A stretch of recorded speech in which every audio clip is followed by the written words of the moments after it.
Hey guys, Dave here. Well, based on a community poll we did the other day, and I asked you guys, what is your favorite comfort food, meatloaf or mac and cheese?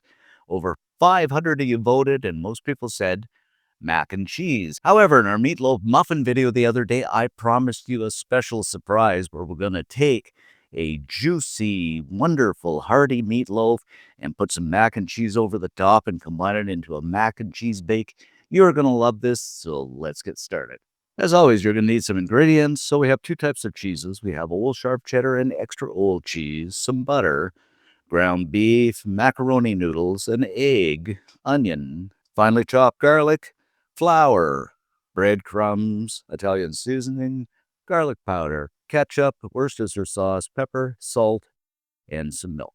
Okie dokie, the first thing we're going to do here is get some water boiling up, and I'm going to throw in a bit of salt, then in with 2 cups of macaroni noodles.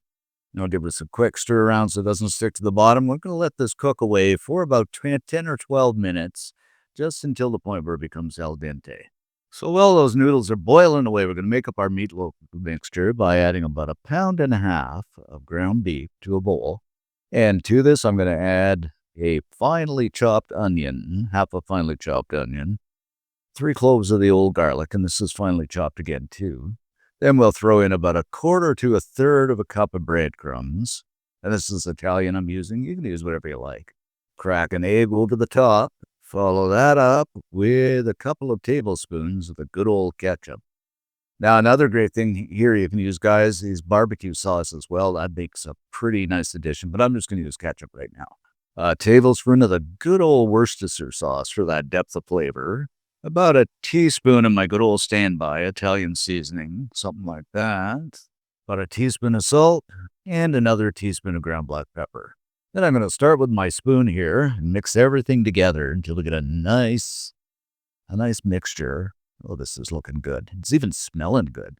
And one thing I should say here, guys, is this is my standby for meatloaf. I even use it sometimes for burgers. I might cut back a bit on the breadcrumbs and egg, but it makes a dandy burger mixture. And these ingredients are just approximate. Like in any kind of cooking, you can vary it 20, 30%. You don't want to use a tablespoon, use half a tablespoon. You know what I mean? Nobody's really going to know the difference in taste but you. Nobody's going to say, oh, there are 3 grains of salt missing in there. All right, my friends, this is a pretty good mixture right about here. You can pretty much tell by the feel of it, and it feels pretty good. Like you could pluck this out and make a meatball or a hamburger patty, whatever in it. So this is about the perfect texture. Then what I'm going to do is take my 9 by 13 baking dish, put that mixture in, and we're just going to kind of spread it out evenly over the top.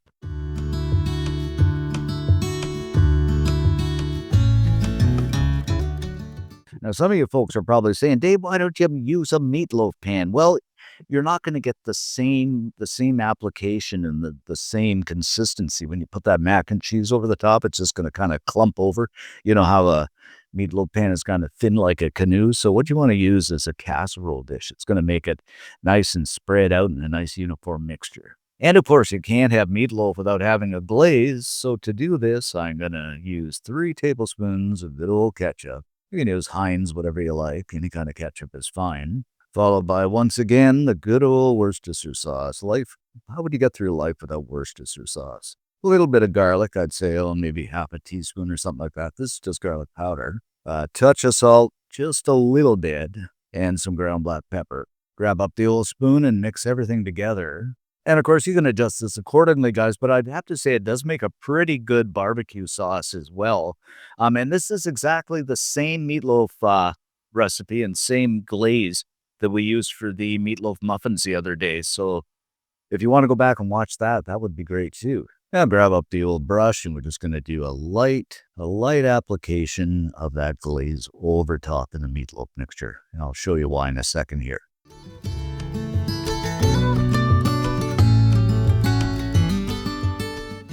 So what we did with just a light application is we're going to put this in the oven for about 20 minutes, just get a bit of a pre-bake on there. So into the oven we go at 375, and that's Fahrenheit, for about 20 minutes. Now should be time, my friends, to make up that wonderful mac and cheese mixture. So I'm going to add 2 tablespoons of butter to a pan over medium-high heat. We'll just let this melt down a little bit. Then in with a couple of tablespoons of flour, And we'll just kind of whisk this around until a roux forms type of thing. And it begins to brown up a little bit. Yeah, that's looking good. Something like that. So what we've done, we've cooked this up for about 1 minute. And now I'm going to slowly add in 2 cups of milk. Just kind of add and whisk type of thing. Now we got a nice, smooth, lump-free mixture here. I'm going to slowly add in that cheese and let that melt down. Then, like I said before, this is an old, sharp cheddar. Of course, you could use a medium or whatever you like. Oh, just look at this. Adding in my cheese. Okay, my friends, we have a nice, smooth, silky cheese mixture. And you probably guessed it, we are going to add in those macaroni noodles. Whoa. And we'll just fold it all together nicely, something like this. Oh, I told you this was going to be nice and smooth and creamy. I mean, it doesn't get much better than this. However, I'm going to season things up with a little bit of salt. Just as salty as you want it type of thing. And some ground black pepper. Brown black pepper? No, ground black pepper. And we'll just continue to fold everything together. And this is over low heat here.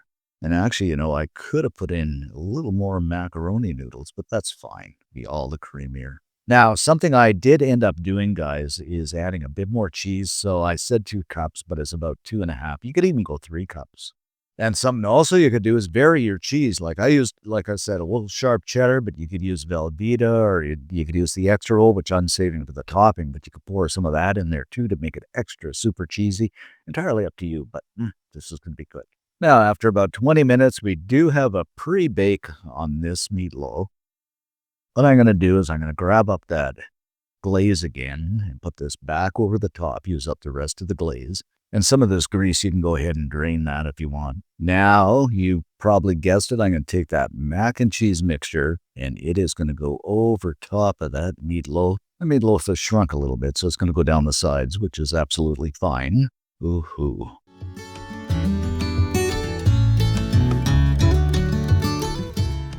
And last but not least, we're going to make up a topping. And for this, I'm going to take a tablespoon of butter and add about a 1/4 cup of breadcrumbs. Then grab up the old spoon and just mix this up. And we'll just take those breadcrumbs or that topping and just kind of crumble it over the mac and cheese mixture. And I should add too, guys, that I'm using the Italian breadcrumbs again. So you can use panko if you like, but I find some panko breadcrumbs darken a little too fast. And lastly, I'm going to grate up some extra old sharp cheddar cheese over the top. Going to get that extra little bit of bite. Not too much, just a little bit. Now we're going to go back into the oven at 375 for an extra 20 minutes. After another 20 minutes in the oven, guys, just look at this, a masterpiece of bubbling goodness. Ooh, this is going to be so good, and it smells absolutely incredible. So I am going to garnish this up with a bit of parsley just to make it look all pretty like and greenish. And what you want to do is you want to let this sit and let it set for about 10 minutes or so before you dig into it. Okay, guys, a few tips and tricks here. I did mention in the video before that you can vary the cheese according to your liking. This also freezes really well, so you can even take portions of it and put in a little container and put it in the freezer and then just pull it out and pop it in the microwave. That really works well.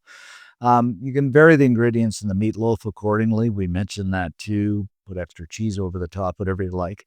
But this is a super dish, combining the best of 2 worlds. I think you're going to love it. All right, let's dig in here, my friends, and see what we can dig up here. I want to get some of that meatloaf and some of that mac and cheese, and just look at this. Doesn't this look incredible? Like I said, a combination of I should say the best of both worlds, meatloaf and mac and cheese. All right, as always, time for the old taste test.